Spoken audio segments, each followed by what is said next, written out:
Assalamualaikum warahmatullahi wabarakatuh. Alhamdulillahirrabbilalamin. Wassalatu wassalamu ala asyrafil anbiya'i wal mursalin wa ala alihi washabbihi ajma'in, amma ba'd. Pertama-tama, marilah kita panjatkan puji syukur atas kehadirat Allah Subhanahu wa taala sehingga kita dapat berkumpul di sini dalam keadaan sehat walafiat. Tak lupa, salawat serta salam kita curahkan kepada junjungan kita Nabi Muhammad SAW beserta para keluarganya dan sahabatnya yang mulia.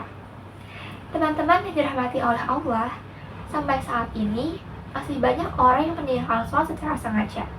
Masih banyak orang yang meremehkan ibadah sholat secara sengaja. Padahal para ulama sudah mengatakan bahwa banyak sekali ayat-ayat dan hadis-hadis tentang ancaman Allah bagi orang yang meninggalkan sholat. Bahkan kalau kita membaca rukun Islam, sholat merupakan rukun Islam yang kedua setelah syahadat, yang artinya akan ditolak keislaman seseorang walaupun dia bisa mengucapkan kalimat asyhadu alla ilaha illallah wa asyhadu anna muhammadar rasulullah, tetapi dia meninggalkan sholat secara sengaja. Allah pernah berfirman dalam Al-Quran, fawailul lil musallin allazina hum an sholatihim sahun. Celakalah mereka bagi orang-orang yang sholat, yaitu orang yang lalai dalam ibadah sholatnya. Apa yang dimaksud lalai dalam sholat ini? Dia sholat, tapi sholatnya asal-asalan. Orang itu sholat, tapi sholatnya tidak khusyuk. Orang itu sholat, tapi sholatnya terburu-buru. Itu orang yang sholat. Lalu bagaimana dengan orang yang tidak sholat sama sekali? Makanya Allah telah menetapkan di antara ciri-ciri yang paling jelas terhadap kemunafikan seseorang, yaitu orang yang malas dalam melakukan ibadah sholatnya. Allah pernah berfirman dalam surat An-Nisa, wa idza qamu ila sholati qamu kusala. Kalau mereka berdiri untuk melaksanakan sholat, mereka berdiri dalam keadaan kusala, bermalas-malasan. Mungkin kita sholat, tapi apakah sholat kita termasuk sholat bermalas-malasan? Teman-teman yang dirahmati oleh Allah, sholat adalah satu-satunya ikatan antara kita dengan langit. Sholat adalah satu-satunya ikatan antara kita dengan Allah.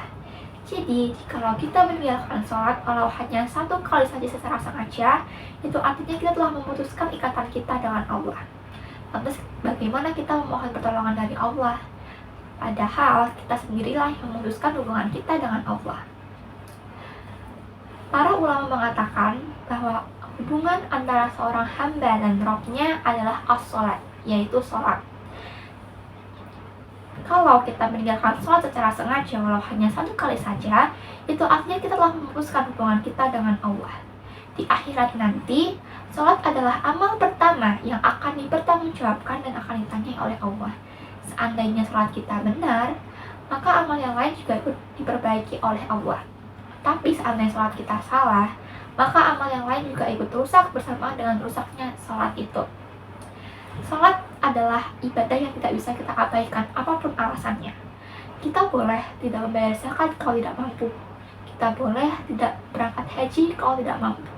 Kita boleh tidak melaksanakan puasa kalau tidak mampu dengan cara mengqadha atau membayar fidyah. Tapi kita tidak bisa meninggalkan sholat apapun alasan kita. Misal kita sedang mengalami keadaan musafir, sehingga kita tidak bisa melaksanakan sholat dengan tepat waktu, maka kita bisa menjamak sholat itu. Kalau kita ingin sholat di masjid, tetapi keadaan sedang hujan, badai, dan lain sebagainya, kita masih bisa sholat di rumah. Atau, kalau tidak bisa sholat dengan keadaan berdiri, masih bisa sholat dengan keadaan duduk atau berbaring. Jadi tidak ada alasan untuk kita meninggalkan sholat saking pentingnya ibadah sholat ini. Allah nggak mau kita meninggalkan sholat ini. Allah nggak mau kita memutuskan hubungan kita dengan Allah. Bagaimana sih rasanya diputuskan tanpa alasan? Seperti halnya kita baik kepada satu orang ini. Kita melakukan apapun untuk orang ini, kita rela berkorban untuk orang ini, kita memberi semuanya untuk orang ini. Tapi tiba-tiba orang ini ngajak kita putus tanpa alasan.